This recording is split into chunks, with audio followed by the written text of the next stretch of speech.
আমেরিকাতে তো কতজনকে দেখলাম আমি 2019-এর কাহিনী শুনাইতেছি, দেখি দিলে লাগে কিনা। আমি লস এঞ্জেলিসে ছিলাম, সকালবেলার নাস্তার দস্তরখানে বসছি, তো দুটা ছেলে চুল এলোমেলো, কাপড়গুলা ময়লা, জীর্ণ শীর্ণ। আমি বলতেছিলাম, বাবা তোমাদের রূপ দেখায় তো বলে না তোমরা আমেরিকাতে বসে আছো। আমেরিকার মানুষ তো অন্যরকম হবে, পোশাক আশাক, চুল টুল, চেহারা টেহারা। তো বলতেছে, হুজুর গতকাল বিকাল বেলা জেলের থেকে আসছি, আমাদের আপনজন বলতে কেউ নাই, খুঁজতে খুঁজতে তাবলিগের মার্কাজে চলে আসছি। ভাবছি যদি এখানে আশ্রয় পাই, একটা দুটা দিন থাকতে পারি, তাইলে কোনো ব্যবস্থা হয়ে যাবে, এই জন্য চলে আসছি। আমি বললাম, তোমরা জেলখানায় গেলে কেন? তো বলতেছিল, আমরা মেক্সিকো দিয়ে ঢুকতেছিলাম, পুলিশের হাতে পড়ে গেছি, জেলখানায় নিয়ে গেছে, 3 মাস পরে বাহির হয়ে আসলাম। আচ্ছা, কত টাকা দিয়ে মেক্সিকো পর্যন্ত আসলে তুমি? বললো, বাংলাদেশ থেকে পার হেড 25 লক্ষ টাকা দিয়ে আসছি। জিজ্ঞাসা করলাম, তোমরা দুইজনই ছিলে? বললো, না, আমরা টিম ছিলাম। টিমের ভিতরে বাংলাদেশি কয়জন ছিল? বললো, আমরা 3 জন ছিলাম। জিজ্ঞাসা করলাম, আরেকজন কোথায়? তো 2 জনের চোখ দিয়ে পানি পড়তেছিল। আমি জিজ্ঞাসা করলাম, কাঁদো কেন? তো বলছে, হুজুর 2-3 মাস একসাথে ছিলাম, ভালোবাসা তো হওয়ারই কথা, মেক্সিকোর জঙ্গলে 3য় জন হারায় গেছে, জানি না তার পরিণতি কি হয়েছে। মানুষ যেটাকে ভালোবাসার প্রয়োজন মনে করে, বলেন কিয়ামতের মাঠে শাফাআতে কুবরা কার হাতে? বলেন, আরে বলেন না জোরে। এতক্ষণ তো আপনাদের চিল্লান, আমি বহু দূর থেকে শুনতেছিলাম। কেননা এখান থেকে যাইতেছে কি? যাইতেছে না? হ্যাঁ, এখন বলেন না চিল্লা, কিয়ামতের মাঠে শাফাআতে কুবরা কার হাতে? বলেন, হাউজে কাউসার কার কাছে? হ্যাঁ, কার কাছে? সুপারিশ ছাড়া পার হবেন কিভাবে? বলেন, 4 ধরনের সুপারিশ তো লাগবে, পার হবেন কি করে? দুনিয়াতে যা কিছু পাইছি ওই রসুলের কারণেই তো পাইছি, ঠিক না? আপনি খায়রে উম্মত কার কারণে? আরে বলেন না, বলতে থাকেন, 120 নেকি পাইতে থাকবেন, মুহাম্মদুর রাসূলুল্লাহ বলতে থাকেন প্রত্যেকটার বেলায়। আপনি খায়রে উম্মত কার কারণে? আপনি আল্লাহর হাতে বাছাইকৃত হলেন কার কারণে? আর দুরূদ পড়লে আরো 30টা পাবেন। তো বাছাইকৃত হলেন যার হাতে, খায়রে উম্মত হলেন যার কারণে। একটা না, দুটা না, 4-4টা স্টার লাগলো যার কারণে। হাজারো কোটি সম্মাননা পাইলেন যার কারণে।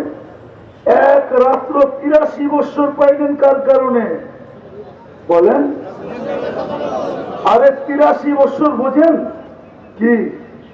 লাইলাতুল কদর কার কারণে পাইলেন? এক রাত্র 83 বছর।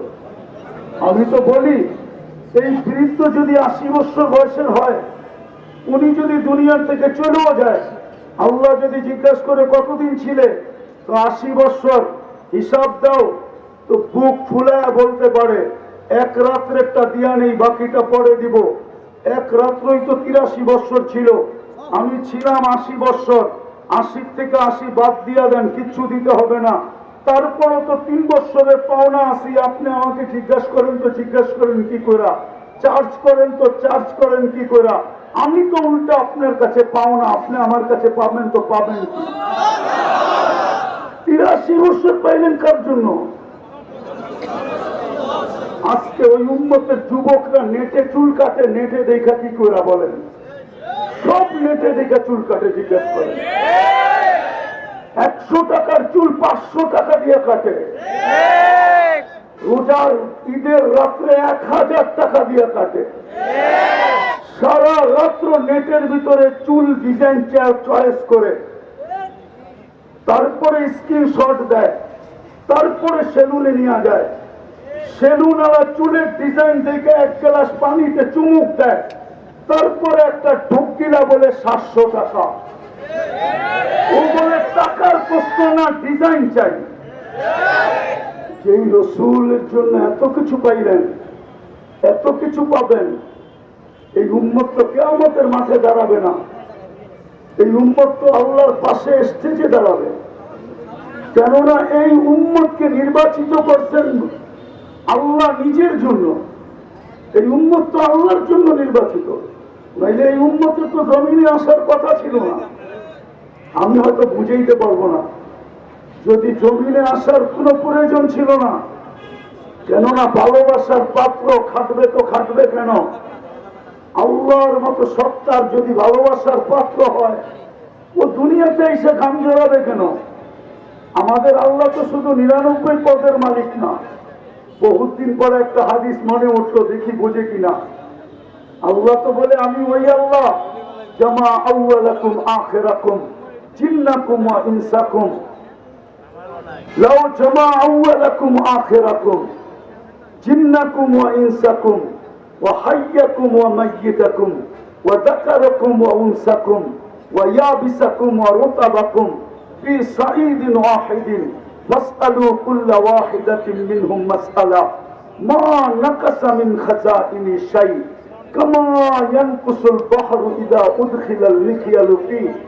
ও উম্মতে মুহাম্মাদি, শুধু তোমরা না, সমগ্র আউয়ালিন আখারিন, সমস্ত জিন, সমস্ত ইনসান, সমস্ত নারী, সমস্ত পুরুষ, সমস্ত জীবিত, সমস্ত মৃত্যু, সমস্ত ভিজা, সমস্ত শুকনা, সমগ্র সৃষ্টিও যদি এক ময়দানে দাঁড়ায় আর আমার কাছে যদি আশা অনুযায়ী চাইতে থাকে, আর আমি যদি সবাই আশাকে পূরণ করি, আমার ভান্ডারে এতটুকু কমবে না যতটুকু সমুদ্রে সুই ডুবাইয়া বাহির করলে মাথায় পানি লেগে সমুদ্রে কমবে। আমার ভান্ডারে এতটুকু কমবে না। যে আল্লাহ এত বড় ভান্ডারের মালিক, ওনার প্রিয় পাত্র, আমরা আল্লাহর প্রিয় পাত্র।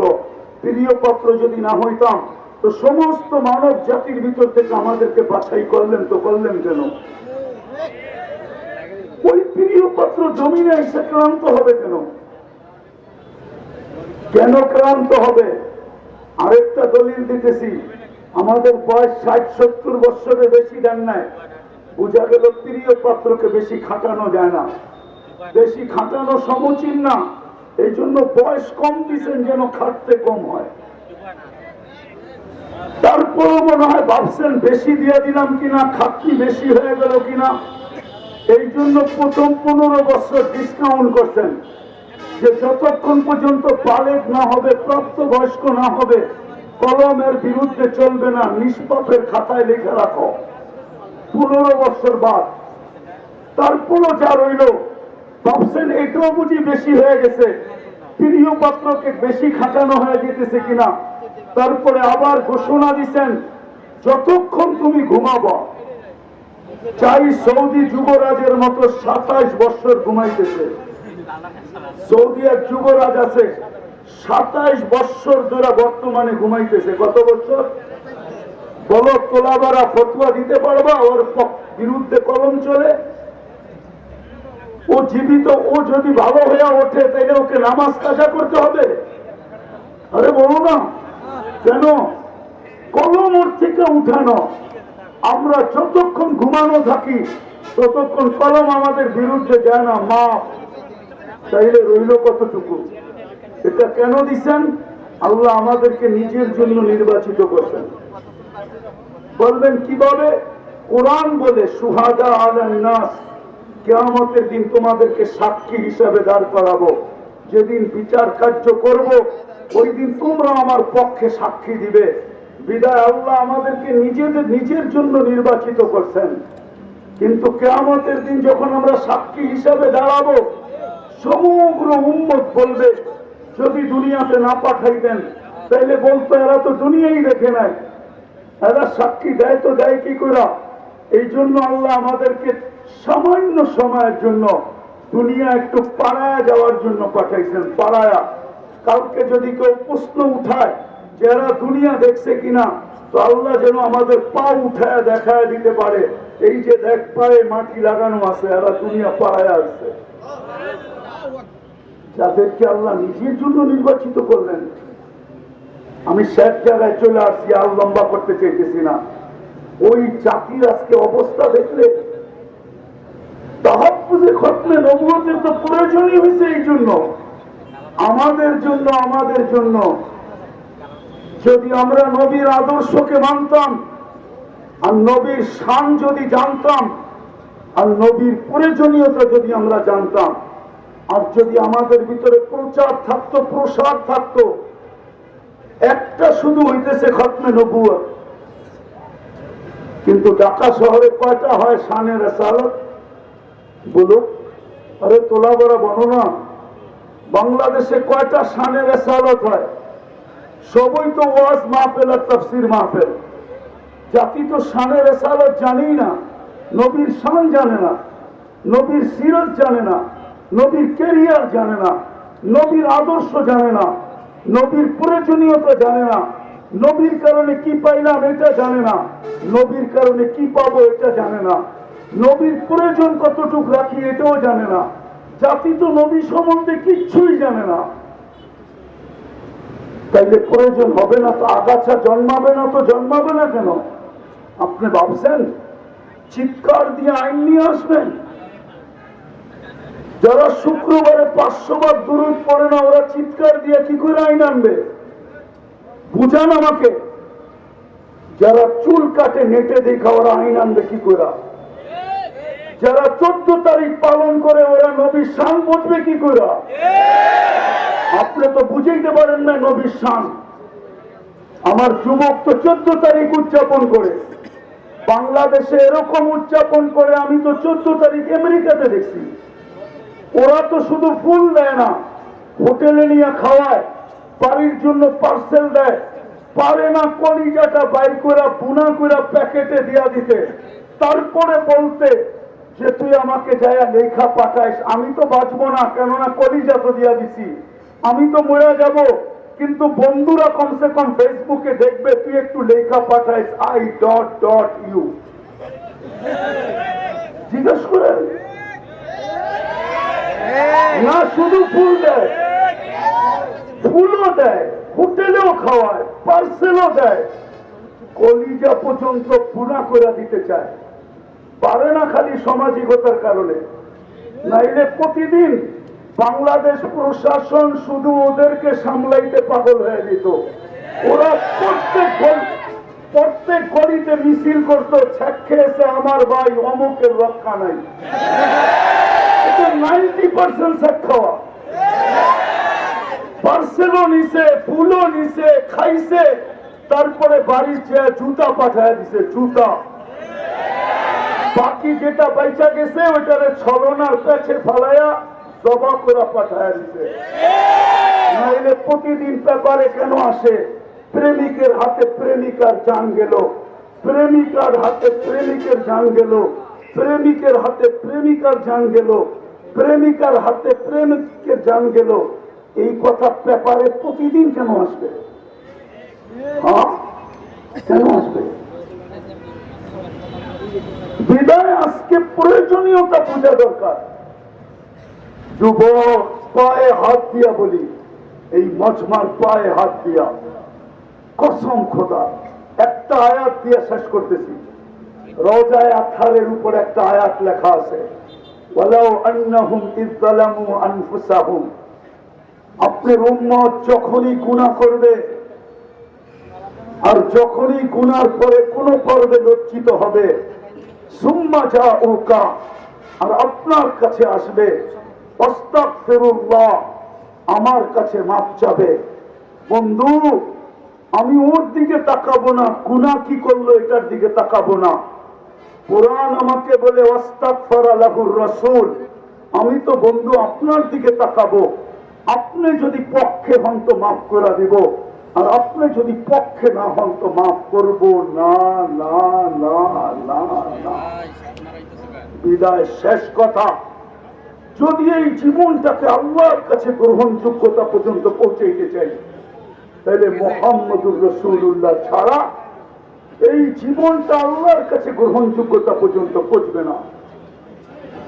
আরেকটা কথা যুক্তিসঙ্গত বলতেছি, এই মজমার কাছে কেউ যদি খতমে নবুয়তের বিরুদ্ধে বলতে চায়, কোন নবীকে প্রমাণ করতে চায় যে না মুহাম্মদুর রাসূলুল্লাহর পরেও যেই ধরনের নবীর কথাই বলুক, শত ধরনের শব্দকে চেঞ্জ করে বলবে যে উনি ডাইরেক্ট নবী না, এরকম নবী তেরকম নবী, যত ধরনের শব্দই ব্যবহার করুক, ওকে প্রথম জিজ্ঞাসা করেন যে আগে আমাকে একটা প্রমাণ দাও।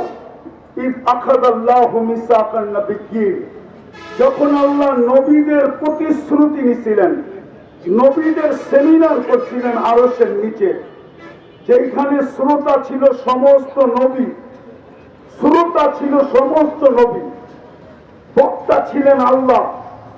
আলোচ্য বিষয় ছিল দুইটা, মুহাম্মদুর রাসূলুল্লাহর প্রতিশ্রুতি এবং শান। তো আল্লাহ বলছিলেন লাম্মা আতাইতুকুমুল কিতাব ওয়াল হিকমা, আমি যখন তোমাদেরকে কিতাব এবং হিকমত এবং নবুয়ত দিব, সুম্মা ইয়াতিকুম রাসূল, তারপরে আমার বন্ধু আসবে। যদিও রাসূল 313 জন, কিন্তু শব্দটা আল্লাহ কারো জন্য ব্যবহার হইতে দেন নাই। 313 জনের ভিতরে 312 জন আসছেন বটে, কিন্তু কোথাও পাওয়া যায় না কারো ব্যাপারে শব্দে রসুলটা ব্যবহার করছেন। যেদিন বন্ধু আসছে ওই দিন বন্ধুর কলেমার ভিতরে এটাকে ফিট করছেন। এই জন্য কিতাবে পাওয়া যায় ইব্রাহিম আলাইহিস সালাম রসুল বটে, কিন্তু লা ইলাহা ইল্লাল্লাহ ইব্রাহিম খলিলুল্লাহ। মুসা আলাইহিস সালাম রসুল বটে, কিন্তু লা ইলাহা ইল্লাল্লাহ মুসা কালিমুল্লাহ। ঈসা আলাইহিস সালাম রসুল বটে, কিন্তু কালেমা লা ইলাহা ইল্লাল্লাহ প্রথমটাকে ঠিক রাখছেন, পরেরটা চেঞ্জ করছেন ঈসা রুহুল্লাহ। কিন্তু যখন বন্ধু আসছেন তো প্রথমটা ঠিক লা ইলাহা ইল্লাল্লাহ, পরেরটা হলো মুহাম্মাদুর রাসূলুল্লাহ। তো প্রশ্ন যদি কেউ কোনদিন কোন ধরনের কোন শব্দের রসুল বুঝাইতে চায়, তো আগে প্রশ্ন করেন ওকে যে তুমি যার ব্যাপারে বলতেছিলা আগে আমাকে প্রমাণ করো উনি ওই সম্মেলনে ছিল কিনা। ওই ওই ওই সম্মেলনে লাম্মা আখাযাল্লাহু মিসাকান নাবিয়্যিন, সমস্ত নবী রাসূলদের, আর কসম খোদা দুনিয়ার কেউ প্রমাণ করতে পারবে না যে ওই সম্মেলনে ছিল। তাইলে বোঝা গেল যদি প্রমাণ না করতে পারে ও ভুয়া। ও কি ও কি একটা ভুয়া স্লোগান ছিল না, ভুয়া ভুয়া ভুয়া। তাইলে ও কি ও কি ও ভুয়া, ও 2 নম্বর, ও 22 নম্বর, ও নম্বর ছাড়া। ও কি নম্বর ছাড়া, ও কি ও নম্বর ছাড়া, ওর কোনো নম্বর নেই। তো যেটা বুঝাইতেছিলাম দিলে গাইথা নেন। ইচ্ছা স্বাধীনতা দিছে বিদায় আজকে অনেক কিছু করা যায় যুবক, কিন্তু অচিরে ইচ্ছা স্বাধীনতাটা হরণ হবে। যদি হরণ না হতো তাহলে আল্লাহ যুবকদের কানে টেলিধ্বনি দিতেন না। যুবকদের কানে টেলিধ্বনি দেন, আওয়াজ দেন, শাবাব লা ইয়াফতারুকা শাবাবুকা। যুবক যৌবন তরঙ্গ যেন তোকে বিমুখ না করে। কাম্মিন সাব সাবাকাকা ইলাল মাউত। প্রতি মাসেই তো 2-4টা অ্যাক্সিডেন্ট এই রাস্তায় হয়। কত যুবককেই তো এই রাস্তায় ঘোড়ার উপর থেকে উঠাইল। সর্বপ্রথম যেদিন হানিফ ফ্লাইওভার যেই দিন উদ্বোধন হলো, ওই দিন তো যুবক ভাবছিল যে আমি সেলফি দিয়া সারা বন্ধুদেরকে তাক লাগায় দিব, কিন্তু ও তো ঘোড়ার পিঠেই বসা ছিল। ঘোড়া চিনো? ঘোড়া ডিজিটাল ঘোড়া চিনো? ডিজিটাল ঘোড়া অ্যানালগ না, এটা ডিজিটাল ঘোড়া। আগের ঘোড়ায় কাশ খাইতো, এখনকার ঘোড়ায় তেল খায়। ও তো ঘোড়ার পিঠেই বসা ছিল। কি উদ্বোধনের দিন অ্যাক্সিডেন্টে মারা যায় না? না যায় না। শুধু হানিফ ওভার ফ্লাইওভার তো না, পদ্মা সেতু যদি উদ্বোধন হলো, ও তো ভাবছিল যে শুধু বন্ধুদেরকে তাক লাগাবো না, সারা দুনিয়াকে তাক লাগায় দিব। ও তো ঘোড়ার উপরই বসা ছিল, ঠিক না? উঠায় নিছেন না নেন নাই? যার কারণে বৎসর 1.5 বৎসর বাইকারদের আশায় জলাঞ্জলিত হইতেছিল, যে চাইছিল বাইক নিয়ে পদ্মা ব্রিজ একবার ঘুরে দেখা আসবে, কিন্তু 1.5 বৎসর পর্যন্ত পাবন্দি ছিল। শুধু চাইতো পদ্মা ব্রিজের কাছে বাঙ্কা মনটা ফিরা নিয়ে আবার ফিরা চলে আসতো, ঠিক না? শুধু একজনের কারণেই তো। আল্লাহ তো এটাই বুঝাইতেছে, শাবাব লা ইয়াক্তারুকা শাবাব, দুনিয়া যা আমলে তাকুক। আজকে আমার কথা শুনেন, মুহাম্মদুর রাসূলুল্লাহ ছাড়া পার হওয়া যাবে না। মুহাম্মদুর রাসূলুল্লাহ ছাড়া পার হওয়া যাবে না। মানবে না উলামা, নইলে বলছিলেন তো এটাই সত্য, কসমতুল কিয়ামাতা ইসমাইল, বন্ধু কিয়ামতের মালিক আমি বটে, কিন্তু রাজা আপনি রাজা। বাদশা মুহাম্মদুর রাসূলুল্লাহ সাল্লাল্লাহু আলাইহি ওয়াসাল্লাম, কিয়ামত দুই ভাগে ভাগ।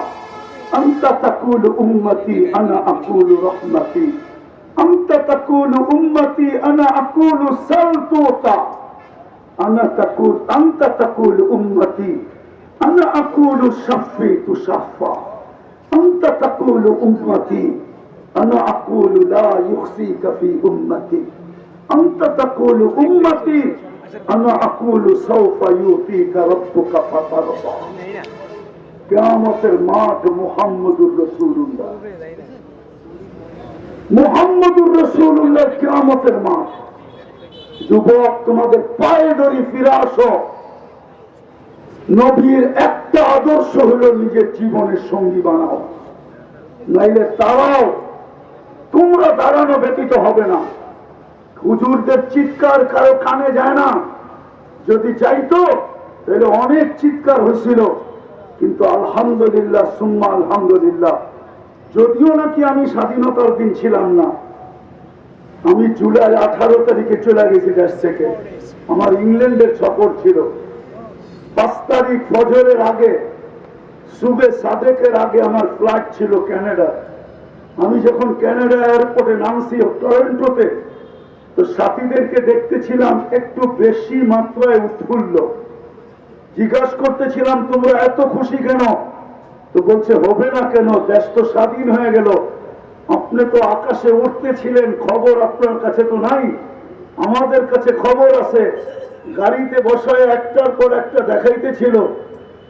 তো যুবক, তোমরা দাঁড়াও, নবীর আদর্শ নিয়ে দাঁড়াও, নবীর আদর্শকে জীবনের সঙ্গী বানাও, মুহাম্মদুর রাসূলুল্লাহকে মনে প্রাণে জাগা দাও, জীবনে জাগা দাও। রব্বে কাবার কসম, মুহাম্মদুর রাসূলুল্লাহ যদি পক্ষে আসে, তো গ্যারান্টি দিয়া বলতে পারি আল্লাহ পক্ষে হবে হবে হবে হবে হবে হবে। আর যদি মুহাম্মদুর রাসূলুল্লাহ পক্ষে না হইল, খোদার কসম, না রব পক্ষে হবে, না রবের বিচার পক্ষে হবে, না রহমত পক্ষে হবে।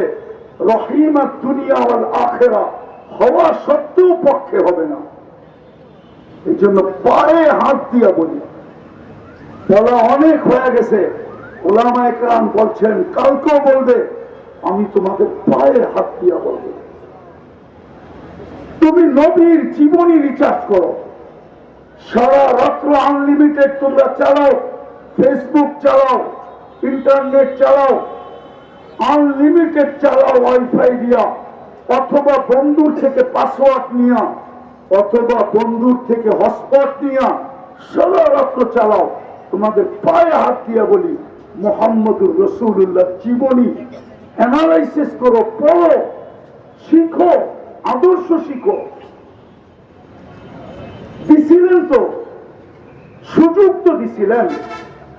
আল্লাহ রসুল জানতেন একটা সময় এরকম আসবে, এরকম আসবে, চতুর্দিকে ফিতনা ফিতনা হবে। হুজুররা মানবে কি মানবে না জানি না, এই কাপড়টা 6 বার সুদে ডুব দিছে।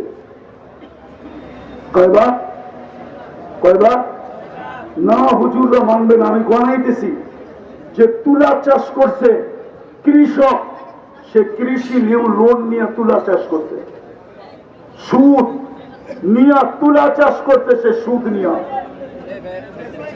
কি নিয়ে সুদ নিয়ে তুলা চাষ করছে, কি নিয়ে সুদ নিয়ে তুলা চাষ করছে। দ্বিতীয় যে তুলা ইম্পোর্ট করছে সে সুদ নিয়ে করছে, যে সুতা বানাইছে ও সুদ নিয়ে মেল তৈরি করছে, যে গেরে বানাইছে ও সুতা নিয়ে সুদ নিয়ে গেরের ফ্যাক্টরি করছে, গেরের ঠিক আছে ফিনিশিং করছে, আরে টাইম করছে ও সুদ নিয়ে ফ্যাক্টরি করছে। টাইমের পরে 6 নম্বরে যে ফিনিশিং করে বাজারজাত করছে ও পর্যন্ত সুদ নিয়ে করছে। 6 বার সুদে ডুব দিছে, 6 বার। জামানাটা বড় খতরনাক, বিদায় কনসিডারও করছিলেন, বিদায় চলে আসছে মৌলানা আমাদের চেয়ে সর্ব লাইনে বড় উঠতে। আমি ওনাদের সামনে কিচ্ছুই না, বসায় রেখা বয়ান লম্বা করার প্রয়োজন মনে করি না। বিদায় পায়ে হাত দিব তোমাদের যুবক, আমি এই হুজুরদের পায়ে হাত দিব না, আমি এই যুবকদের পায়ে হাত দিব। জীবনে একটা আদর্শকে নবীর সঙ্গী বানাও, পারবা? পারবা সঙ্গী বানাইতে? পারবা? নামাও নামাও, নবীর আদর্শ শিখো, ক্যারিয়ার শিখো, লাইফ স্টাইল শিখো, নবীর আদর্শ অ্যানালাইসিস করো, পড়ো। শুধু নেটের ভিতরে সারা রাত্রে ঘুরো না, 2 মিনিট হলো নবীর জীবনী পড়ো, 2 মিনিট পড়ো নবীর জীবনী, আদর্শ পড়ো, 2 মিনিট পড়ো। তোমাদের পায়ে হাত দিয়া বলি, আমার বিশ্বাস তোমাদের দিলে যদি নবীর মহব্বত একবার ঢুকলো তাইলে তোমরা জয় ছিনায় আনতে পারবে, এটা আমার 100-তে 100 বিশ্বাস আছে। অসম্ভবকে তোমরা সম্ভব করে দুনিয়াকে দেখাইতে পারছো। সারা দুনিয়া যেটা চায় যে কাদিয়ানি অমুসলিম ঘোষিত হোক, ওটা ওই দিন সম্ভব হবে যেদিন এই যুবকের দিলের ভিতরে মুহাম্মদুর রাসূলুল্লাহর ভালোবাসার ফোয়ারা জাগবে। যতদিন পর্যন্ত তোমাদের দিলে আল্লাহর রাসূলের ভালোবাসার ফোয়ারা জাগবে না, ঝর্ণা জাগবে না, ততদিন পর্যন্ত আমাদের চিল্লানে কিচ্ছু হবে না। আমি বিশ্বাস করি তোমাদের চিল্লানে কাজ হবে। বিদায় 1 মিনিটের জন্য পড়ো, রাজি? হ্যাঁ, সর্বশেষ সবচেয়ে বড় আদর্শ আমি হুজুরদেরকে বলতেছি না, তোমাদেরকে বলতেছি, যা খুশি তা করো, আমার কোনো আপত্তি নাই। কেন আল্লাহ আমাকে তোমাদের উপরে দারোগা বানায় পাঠায় নেয়, লাস্তা আলাইহিম বিমুসাইতির। কিন্তু তোমাদেরকে পায়ে হাত দিয়া বলবো, নামাজ ছেড়ো না। পড়বা নামাজ ইনশাআল্লাহ, পাক্কা আল্লাহ আমল করার তৌফিক দান করুন। তাহাফ্ফুজে খতমে নবুয়তের প্রয়োজন কেন হলো? তাহাফ্ফুজ বোঝেন? রাসূলুল্লাহ সাল্লাল্লাহু আলাইহি ওয়াসাল্লাম যে খাতামুন নবিয়্যিন, সমস্ত নবীদের অর্থাৎ নবুয়তের ঘরের যে তালা, খাতাম মানে তালা, এই ঘর থেকে বাহির হইতেছিল, সর্বশেষ আল্লাহ তালা মাইরা দিছেন, যার কেউ বাহিরও হবে না, কেউ ঢুকবেও না। সত্য এটাই। এটাকে বুঝার প্রয়োজন কেন? আর এটাকে তাহাফ্ফুজেরই প্রয়োজন কেন? মানুষকে তো আল্লাহ বাধ্য করেন না। যদি দেখতে দেখি তাহলে মানুষকে তো আল্লাহ বাধ্য করেন না। বাধ্য যদি করতেন তাহলে এক ব্যক্তিকে আল্লাহ অস্তিত্ব দিল, সবকিছু দিল, 24 ঘন্টা আল্লাহ ওকে সুরক্ষা করে, লালন পালন করে, রক্ষণাবেক্ষণ করে, ও টকশোতে বসে আল্লাহর বিরুদ্ধে বলে তো বলে কি করে? আল্লাহ কি দুর্বল? আল্লাহ কান্না? আরে বলেন না, আল্লাহ কান্না? আরে বলে তো না, আল্লাহ কান্না? আল্লাহ নামটা কার? হ্যাঁ, আল্লাহ নামটা হলো শুধু আল্লাহ না। আল্লাহ নামটা কার? আল্লাহ নামটা হলো যিনি রহমান, যিনি রহিম, যিনি মালিক, যিনি কুদ্দুস, যিনি সালাম, যিনি মুমিন, যিনি মুহাইমিন, যিনি আজিজ, যিনি জব্বার, যিনি মুতাকাব্বিরুল খালিকুল বারিউল মুসাব্বিরুল গফফারুল কহ্হারুল ওয়াহ্হাবুর রাজ্জাকুল ফাত্তাহুল আলিমুল কাবিদুল বাসিতুল খাফিদুর রাফিউল মুইসুল মুদিল্লুস সামিউল বাসীরুল হাকামুল আদলুল লতীফুল খবীরুল হালিমুল আযীমুল গফুরুশ শাকুরুল আলিকুল কবীরুল হাফিজুল মুকিতুল হাসিবুল জলিলুল করিমুর রকিবুল মুজিবুল ওয়াসি الحكيم الودود المجيد الباعث الشهيد الحق الوكيل القوي المتين الغليظ الحميد الموصي المبدي المعيد المحيي المميت الحي والقيوم الواجد الماجد الواحد الاحد الصمد القادر المقتدر المقدم المؤخر الاول والاخر الظاهر والباطن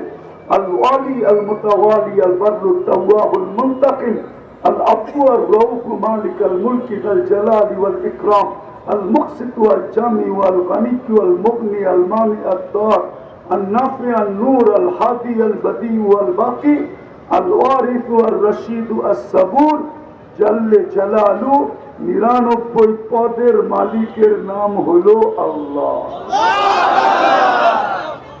একটু অ্যানালাইসিস করেন, যার 99টা পদের মালিক যিনি, উনিকে উনি অস্তিত্ব দিল, 24 ঘন্টা রক্ষণাবেক্ষণ করেন, লালন পালন করেন। 24 ঘন্টা কাঠটা খাই, কাঠটা ব্যবহার করি। হ্যাঁ, আরে বলেন না, 24 ঘন্টা অক্সিজেন কে দেয়? কার অক্সিজেন ব্যবহার করি? কতটুকু? 550 litre per day per head ব্যবহার করি। 1,60,000 বার শ্বাস প্রশ্বাস নিই। 36 বার ডেলি কিডনিকে ডায়ালিসিস করেন। অথচ বিজ্ঞান পার ডে একবার পারে না করতে, সপ্তাহে 5 দিনের উঠতে পারে না, 7 দিন পারার কোনো টেকনোলজি আসে না। ওই আল্লাহর বিরুদ্ধে টকশোতে বৈশা বলবে না? বলে না? আল্লাহ তো প্রতিবাদ করে না। আল্লাহ ইচ্ছা স্বাধীনতা দিচ্ছেন দেখে কিচ্ছু বলে না, শুধু ইচ্ছা স্বাধীনতা দিচ্ছেন। তাও 5টা দিচ্ছেন, বেশি দেন নাই। বেশি দিলে কি করতো আল্লাহই জানে। প্রথম স্বাধীনতা দিচ্ছেন শিক্ষাগত, যে কোনো শিক্ষায় মানুষ শিক্ষিত হতে পারে, আল্লাহ বাধা সৃষ্টি করবে না। দ্বিতীয় পেশাগত, তৃতীয় মত আদর্শগত, নাইলে অস্তিত্ব দিবে আল্লাহ, আর ও টকশোতে বসে বলবে গড ইজ নাথিং, নাউজুবিল্লাহ, আল্লাহ বলতে কিছু নাই। এটা কোনোদিন সম্ভব হতো না। চতুর্থ স্বাধীনতা দিচ্ছেন, সমর্থ থাকলে দুনিয়ার যে কোথাও বাস করা যায়, শুধু সমর্থ থাকতে হবে। সমর্থ বোঝেন? সমর্থ কি? হ্যাঁ, টাকায় বাসায় বলে প্রাপ্তি। প্রাপ্তি প্রাপ্তি থাকলে দুনিয়ার যে কোথাও বাস করা যায়। আর পঞ্চম স্বাধীনতা দিচ্ছেন, কণ্ঠনালীতে রু আসার পূর্ব মুহূর্ত পর্যন্ত যেমন খুশি তেমন চলা যায়, কিচ্ছু বলবে না। হ্যাঁ, 2টা শব্দ বলবে, নাযিরুন কাইফা তা'মালুন, এটা হাদিসের শব্দ। শুধু দেখতে থাকবো তুমি করো কি। আর কোরআনের শব্দ হলো ফান্তাযিরু ইন্নী মাআকুম মিনাল মুনতাযিরিন, অপেক্ষা করো, আমিও অপেক্ষায় আছি। তুমি সীমারেখায় পা দিতে দেরি, তোমাকে ছো মারতে দেরি করবো না। সীমারেখায় বোঝেন তো? যেটা বুঝাইতেছিলাম, তাহাফুজে খতমে নবুয়তের প্রয়োজন কেন, আর এটা কিভাবে হওয়া উচিত ছিল। কিন্তু আমার সমাজ তো চিৎকারে বিশ্বাসী, চিৎকারে বিশ্বাসী আমার সমাজ, শুধু চিৎকারে। আমি জানি আমার পূর্বে যারা করে গেছেন ওনাদের পরে আমার বয়ান খাওয়ার মতো না, কেন আমি ঠান্ডা মানুষ, তো আমি তো চিৎকার দিতে জানি না। এর আগে আপনারা খুব চিৎকার দিচ্ছেন, গরম ছিল সুরা মাঠ, ঠিক না? আমি গরমে বিশ্বাসী না, আমি ঠান্ডায় বিশ্বাসী। কোল্ড ম্যান, আমি ঠান্ডা মানুষ। দুটা জিনিস বুঝাবো যে খতমে নবুয়তের পুরে তাহাফুজে খতমে নবুয়তের দরকারটা কি দরকার, কেন তাহাফুজে খতমে নবুয়তের প্রয়োজন। কেননা আমরা যা কিছু পাইছি, এই উম্মত যা কিছু পাইছে, যত বৈশিষ্ট্য এই উম্মতের আছে, কোরআন বলেন হাদিস বলেন, সমস্ত বৈশিষ্ট্য যার কারণে পাইছি উনি হলেন মুহাম্মাদুর মুহাম্মাদুর পুরা বলেন মুহাম্মাদুর বললে 120 নেকি পাওয়া যাবে। খতমে নবুয়তে তো চলে আসছি, ঠিক না? খতমে নবুয়তে এইখানে আমাকে একজন বলুক যে আজকে শুক্রবারে 500 বার দুরূদ পড়ছে। একজন তোলা বা হাত উঠায় বলুক, একজন দেখা যাবে 500 বার দুরূদ পড়ছে, 500 বার। অথচ হুকুম ছিল শুক্রবার পুরা আমাকে দিয়া দাও। যান, যাত্রাবাড়ি মাদ্রাসা বেশি দূরে না, পুরো কাছে, একটু পিছে গেলেই মাদ্রাসার দেওয়ালে ধাক্কা লাগবে। ওইখানে হাদিস জিজ্ঞাসা করেন, ভুল বলতেছি না সঠিক বলতেছি? আল্লাহ রসুল বলছিল শুক্রবারে আমার উপরে বেশি বেশি দুরূদ পড়ো, তোমাদের আমল নামা শুক্রবারে আমার সামনে পেশ হবে, আমি যেন দুরূদের সংখ্যাটা সবচেয়ে বেশি দেখি। কিন্তু একজনও 500 বার দুরূদ পড়ে নেয়, 1000 তো দূরের কথা। অথচ 24 ঘন্টা ছিল, 5 ঘন্টায় যদি 100 বার পড়তো তাহলে 24 ঘন্টায় 2400 বার পড়া উচিত ছিল। তাইলে খতমে নবুয়ত নিয়ে খেলবে না তো খেলবে কি নিয়া বলেন? যখন দেখতেছে আপনি দুরূদ পড়েন না, তো ভাবতেছে এটা এমন প্রয়োজনীয় জিনিস না। যদি প্রয়োজনীয় হইতো, যেটা প্রয়োজনীয় হয়, মানুষ তো লিবিয়ার থেকে সমুদ্র পথে ইউরোপে যাওয়ার জন্য 20 থেকে 30 লক্ষ টাকা দিয়া জানের বাজি পর্যন্ত নেয়। ও জানে no risk, no game. Risk না নিলে আমি গেম করতে পারবো না। কতজনের তো কবর হয়ে